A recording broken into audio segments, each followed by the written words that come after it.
mau bakalan datang lagi ke sini. Ya Bu. Mau bakal ketangan lagi ke sini tentang asesmen atau angket yang kakak kasih kemarin.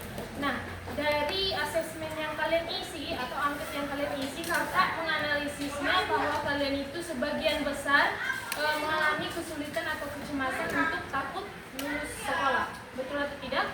Tidak. Nah, jadi kakak bawa materi untuk pelayanan hari ini tentang khawatir dan takut tidak lulus sekolah. Nah, sebelum itu kakak mau perkenalan diri kembali lagi. Jadi nama kakak itu kakak Elsa Tambat. Kalian bisa panggil Kak Elsa.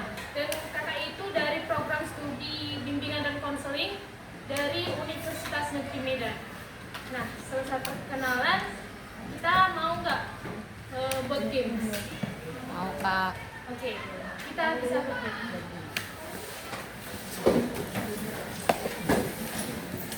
Kiri.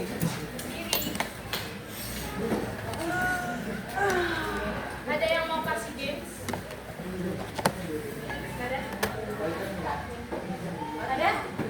Cobalah benar. Oke, biar dari kakak aja ya.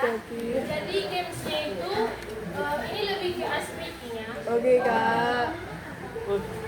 Lakukan apa yang kamu lihat, tapi jangan lakukan apa yang kamu dengar. Oke. Lakukan apa yang kamu lihat, tetapi jangan lakukan apa yang kamu dengar. Pegang mulut. Ngerti? Apa?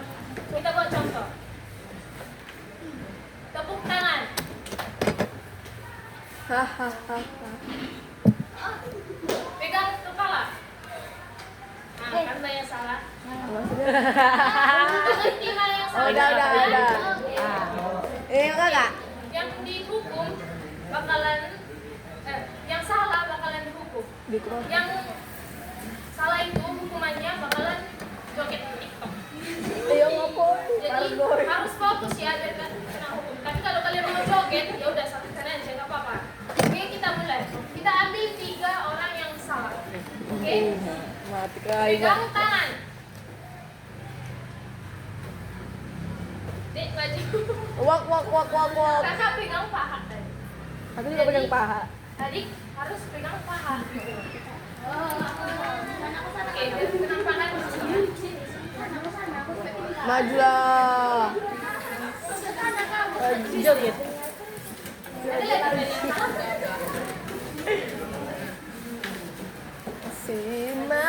Kita belajar lagi.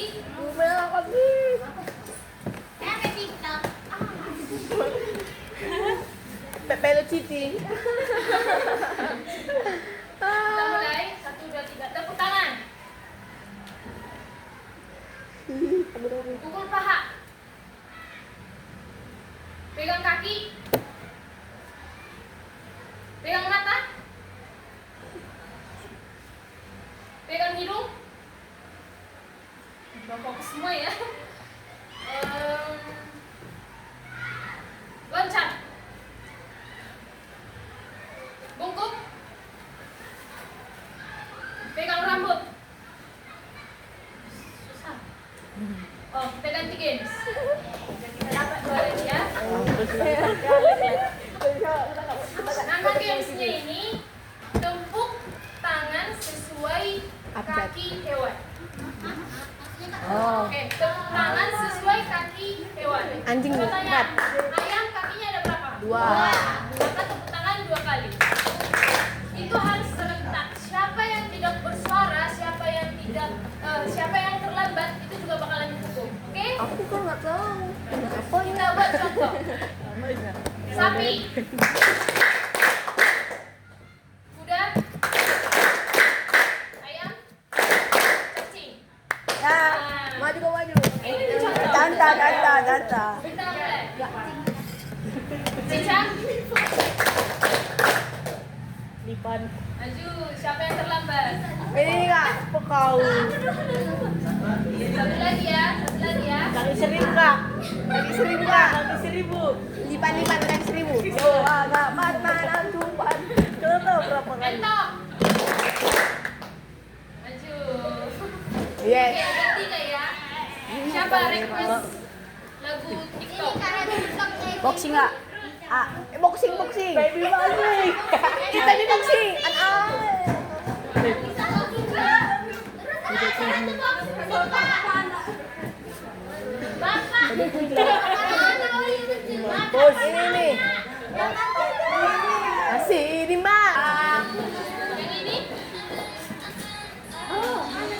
Joget dance mah.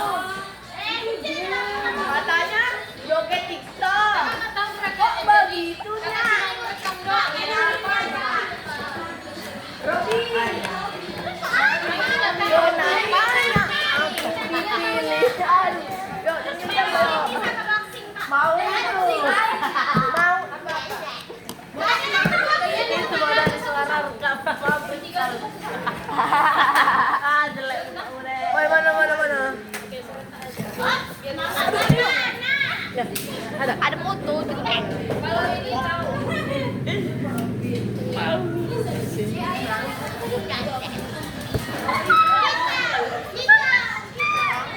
Itunya. Kalau botak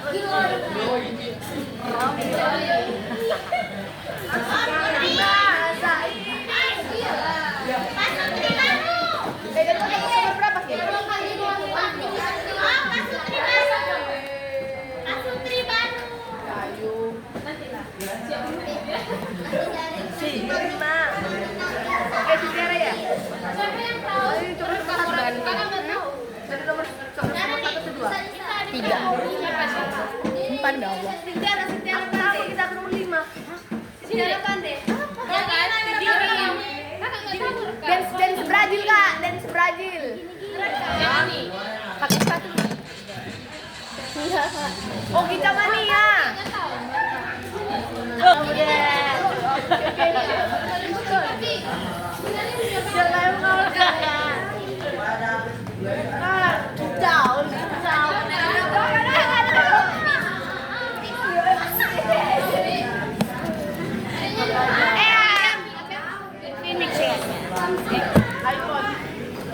Samsung A38 Pro Max.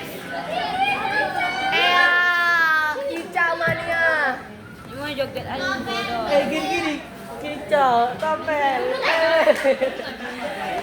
Aku nengok anak-anak posesif.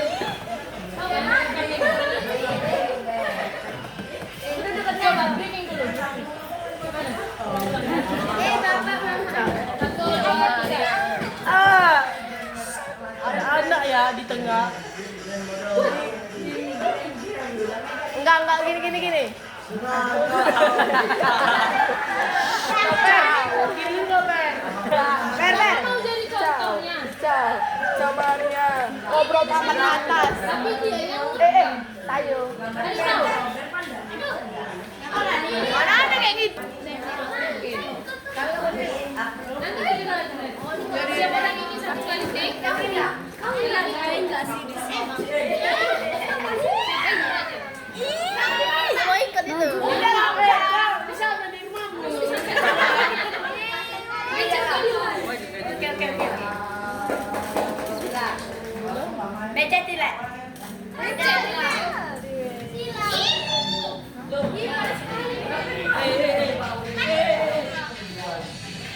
Tak berani.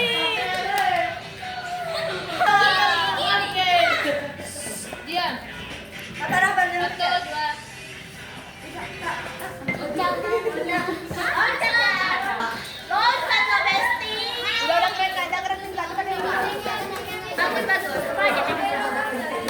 Siapa yang mau?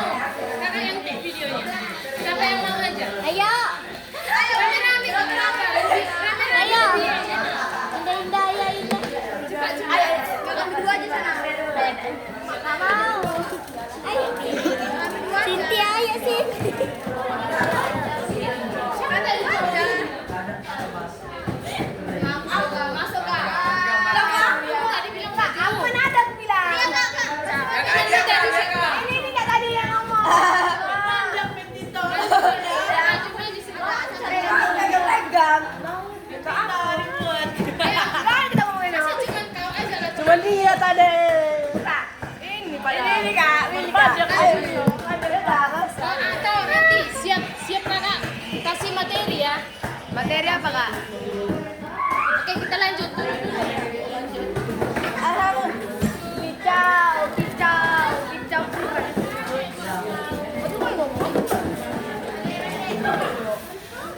Bikin video tadi kan? Aku juga mau main kacang. Ada kapan di mana? Tadi sini. Pak. Siapa bilang? Oke, dengar. Jadi kan seperti yang kakak bilang tadi, kakak itu dari program studi bimbingan dan konseling. Jadi kakak ini sedang membimbing kalian dalam layanan konseling. Dari analisis yang kakak lihat dan angket yang kalian isi kemarin, bahwa itu terdapat sebuah masalah dari kelas ini, yaitu takut tidak lulus kan. Jadi tujuan layanan yang kakak bawa ini supaya kita tahu apa itu kecemasan, terus kita tahu sebab akibat dari kecemasan, kita tahu bagaimana kita mengatasi kecemasan, serta untuk meningkatkan kepercayaan diri kita masing-masing. Jadi kakak punya pertanyaan buat kita semua. Apa penyebab dari kecemasan? Ketakutan. Tunjuk tangan. Siapa yang tunjuk tangan, kakak kasih sebuah hadiah, something. Ayo. Apa tadi? Apa soalnya kata Arga, Kak? Penyebab dari kecemasan di dalam sekolah ya. Ayo, tunjuk tangan. Oke, berdiri deh. Oke. Karena takut gagal. Penyebabnya bisa? Lagi siapa? Oh, pertanyaan kedua. Sebutkan 2 cara untuk mengatasi kecemasan. Ayo. Siapa? Yang bisa jawab dapat hadiah.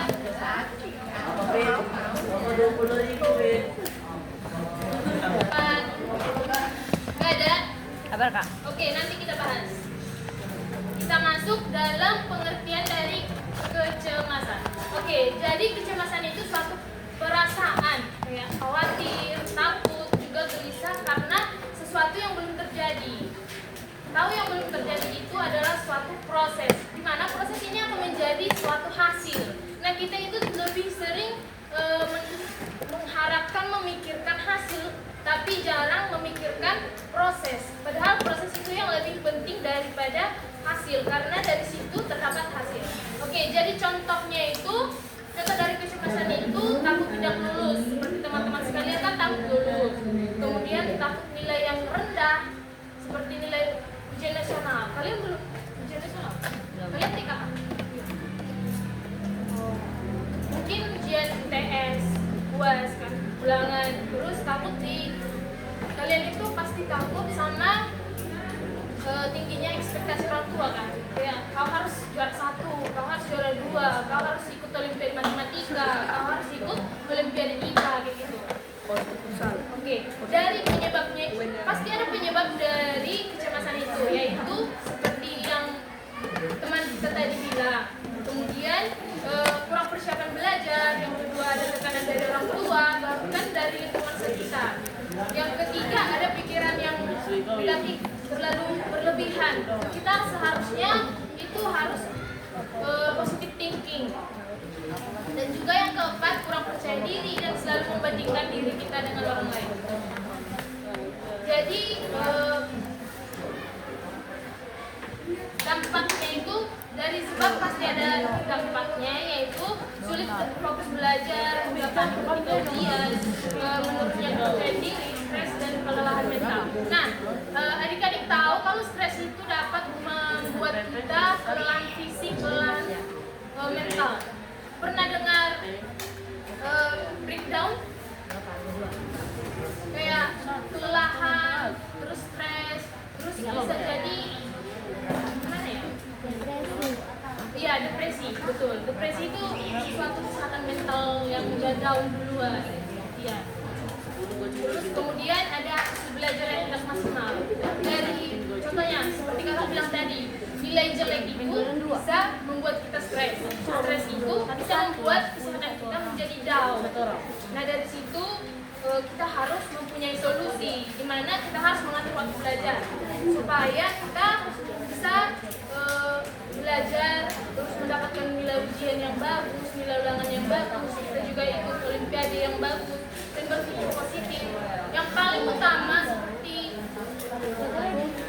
sila Pancasila itu, yang pertama itu pasti ketuhanan yang Maha Esa. Nah, di sini kita harus berpacu pada Tuhan, kita harus keempat itu dalam pemberkatan Tuhan, dalam segala arah yang diberikan Tuhan. Oke. Yang keempat itu bisa curhat. Tahu curhat apa kan? Apa? Curahan hati. Oke, betul. Gak harus teman ya, Dek. Orang tua juga bisa, kakak, abang, adik juga bisa. Karena kita kakak tidak bisa bercerita dengan adik walaupun dia masih di bawah kita. Karena kita itu hanya meluapkan emosi kita, meluapkan isi pikiran kita, bukan kalau tentang solusi mungkin adik kita belum tahu. Tapi kalau orang tua itu pasti bisa kan. Kemudian di sekolah ini ada bimbingan konselingnya. Bika ada. Nah itu guru paling utama supaya kita bisa mencurahkan hati kita, biar kita dibimbing masalah yang ada di rumah, masalah yang di masyarakat, masalah yang di sekolah bisa dibimbing oleh guru BK. Nah karena di sini ada guru BK maka manfaatkan itu dengan baik. Oke? Karena kita juga di sini banyak yang takut tidak lulus, kita bisa konsultasi sama guru BK-nya. Oke, ini ibu gimana? Ini ibu gimana? SMA itu bagaimana? Jurusan di SMP itu bagaimana? Oke. Dari solusinya itu. Jadi kakak juga punya teknik untuk mengatasi kecemasannya itu, yaitu kita bisa istirahat. Istirahat itu tidak harus tidur ya teman-teman.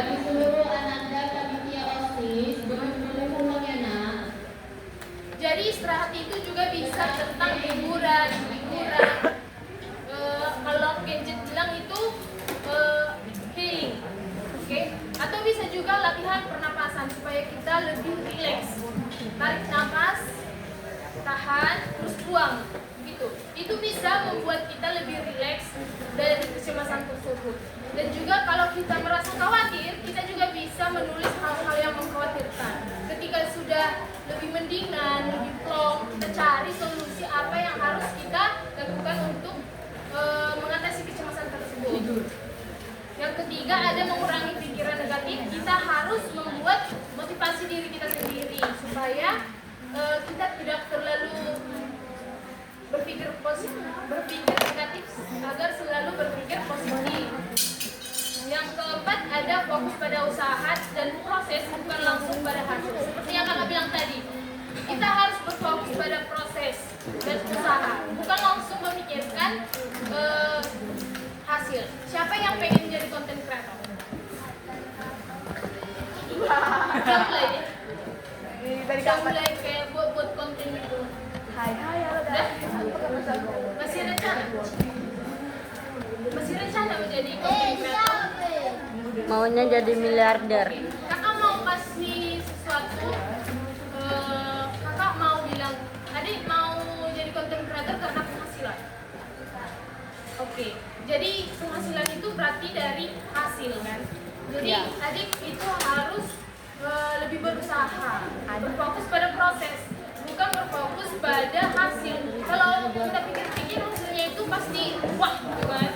Kayak content creator Indonesia itu kan banyak, baru beberapa bulan jadi content creator udah langsung dapat iPhone gitu, dapat laptop, dapat apartemen gitu kan.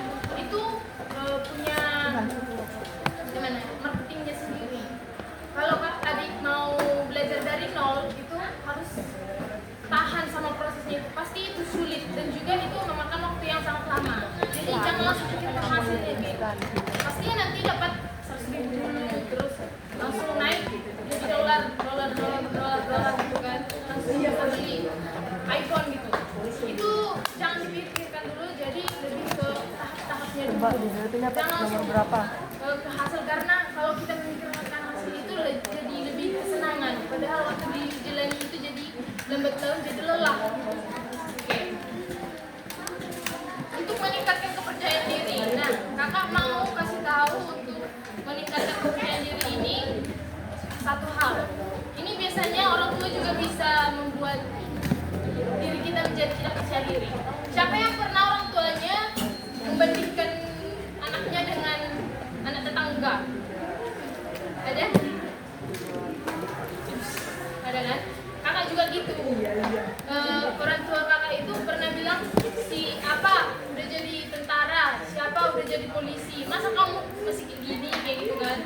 Kamu di swasta, padahal dia di negeri tapi udah masuk apa stang gitu kan. Jadi kakak lebih mementingkan diri sendiri aja, nggak usah berpikir ke hal-hal yang membuat kakak itu lelah. Jadi orang tua yang membandingkan, jadi kalian itu lelah. Jadi saran kakak dari apa nih? Jadi kalau orang tua udah membandingkan diri kita dengan anak tetangga, maka kita juga jangan membandingkan diri kita dengan teman sekelas kita, membandingkan kita dengan teman kita. Contohnya yang laki 5 contohnya, aku aja nggak bisa kayak gini. Terus waktu ujian, ini paling sering ulangan contohnya matematika, kita udah siap nomor 1 5 menit, padahal yang juara 1 masih 2 menit, belum siap sampai 7 menit juga belum siap, padahal kita udah hampir siap. Kita pasti berpikir negatif kan, juara 1 aja belum siap, masa aku udah siap, apa jawaban aku salah gitu kan. Itu tidak boleh ya. Kita harus berfokus pada diri kita sendiri, jangan membandingkan diri kita dengan orang lain supaya kita tidak cemas. Oke. Kakak punya pertanyaan buat kita semua untuk mengakhiri layanan yang kakak berikan. Apa rencana sebelum dan sesudah lulus sekolah? SMP ya, bukan SMA. Lanjutnya. Apa rencana sebelum dan sesudah lulus sekolah? Masuk SMA. Cuci tangan. Oke, Lanjut sekolah SMA. lanjut sekolah SMA. Terus siapa lagi? Kayak contohnya aku mau buat buku diary, buat kenang-kenangan SMP, terus lanjut ke SMA. Dari SMK contohnya mau ambil kejuruan seni kayak gitu. Siapa? Tadi? Diri deh. Habis Lanjut SMA. Oke. Ada yang nggak mau SMK? Biar langsung kejuruan. Ada. SMK. Mau ambil apa nih? Siapa? SMK. Ya,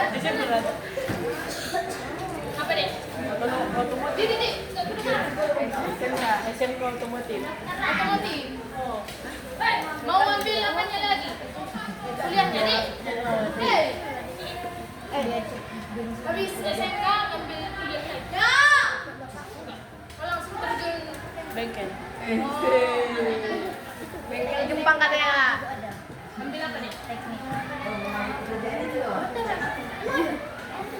Tentara lah bodoh. Kalau kuliah ada. Enggak. Ada orang jadinya. Aku juga Oke ya. Jadi kesimpulan dari yang kakak bawa materi ini yaitu kecemasan dan rasa takut dari kita semua yang tidak lulus itu. Kecemasan tidak lulus itu adalah hal yang wajar yang dialami oleh siswa-siswa yang juga pernah di SMA ya. Terutama saat ujian. Nah, jika itu tidak terkendalikan, maka kecemasan dapat mengganggu konsentrasi, menurunkan diri dan berdampak pada hasil belajar. Sebab itu penting untuk siswa memahami penyebab dari kecemasan, cara untuk mengatasinya seperti berpikir positif, mempersiapkan diri dengan baik, dan juga mengelola emosi. Nah, kemudian dengan meningkatkan diri dan fokus pada usaha, bukan hasil, siswa akan lebih siap menghadapi ujian dan mampu meraih hasil yang baik. Nah, jadi pemahaman kakak udah siap. Danda. Siapa tadi yang jawab? Tunjuk tangan. Jawab. Yang jawab tadi ya?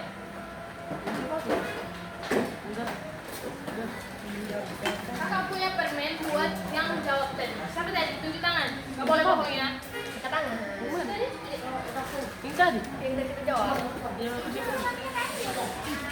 Siapa tadi?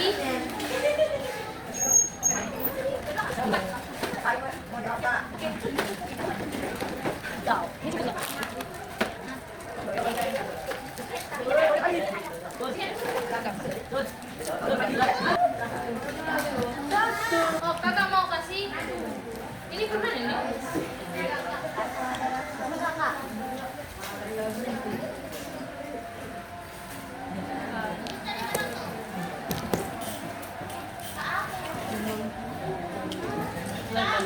Nanti buat nengok TikTok yang tadi, kalian bisa lihat di Instagram story kakak ya. Kopek Lala. Nanti follow ya, Dek. Nanti kakak follow. Bentar ya, Kak. Betul. Bentar ya, Kak. Robek.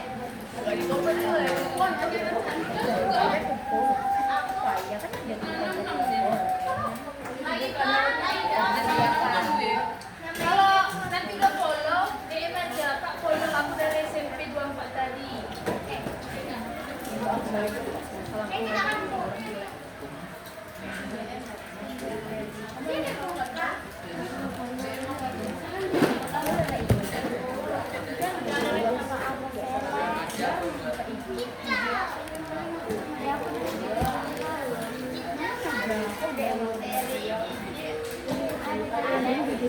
Ada tanda loh.